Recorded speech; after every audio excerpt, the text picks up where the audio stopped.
100 gigawatt nuclear power का लक्ष्य लेकर चल रहे हैं। मुझे बताते हुए खुशी हो रही है कि इस क्षेत्र को प्राइवेट सेक्टर के लिए खोला जा रहा है। हम एसएमआर और एएमआर टेक्नोलॉजी पर फोकस कर रहे हैं। साथियों, आज भारत डाइवर्सिफिकेशन और डी रिस्किंग का सबसे बड़ा केंद्र बनता जा रहा है। कुछ दिन पहले हमारे बजट में न्यू जनरेशन रिफॉर्म्स अंकित किए गए हैं। ईज ऑफ डूइंग बिजनेस के लिए नए कदम उठाए हैं। पिछले कुछ वर्षों में हमने 40,000 से अधिक कंप्लायंसेस को रेशनलाइज किया है।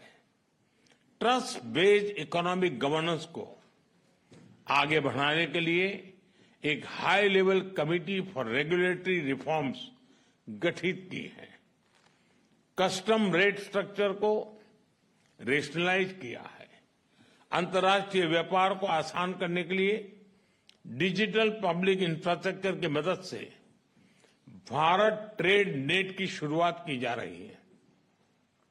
ईज ऑफ लिविंग की दिशा में नया सिंप्लीफाइड इनकम टैक्स कोड हम ले आ रहे हैं।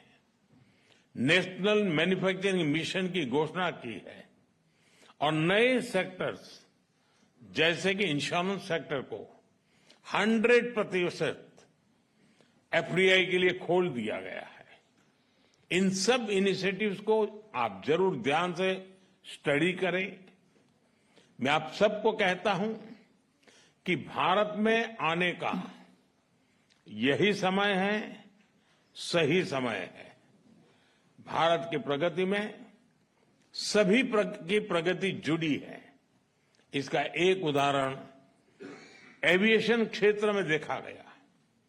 जब भारतीय कंपनियों ने हवाई जहाजों के लिए बड़े ऑर्डर्स दिए और अब जब हम 120 नए एयरपोर्ट्स खोलने जा रहे हैं तो भविष्य की संभावनाओं का आप स्वयं अंदाजा लगा सकते हैं।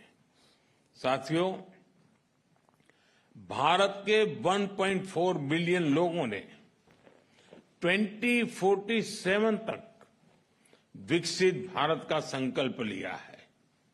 चाहे डिफेंस हो या एडवांस टेक्नोलॉजी, फिनटेक हो या फार्मा, टेक हो या टेक्सटाइल, एग्रीकल्चर हो या एविएशन, हेल्थ केयर हो या हाईवेज, स्पेस हो या सस्टेनेबल डेवलपमेंट।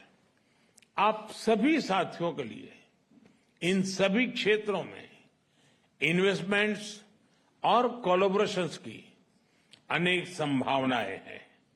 मैं आप सभी को भारत की विकास यात्रा से जुड़ने के लिए आमंत्रित करता हूं।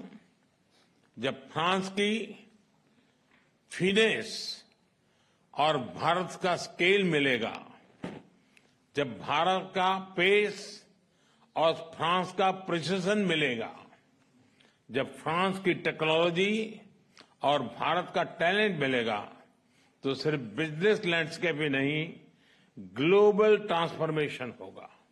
एक बार फिर अपना कीमती समय निकालकर यहां आने के लिए आप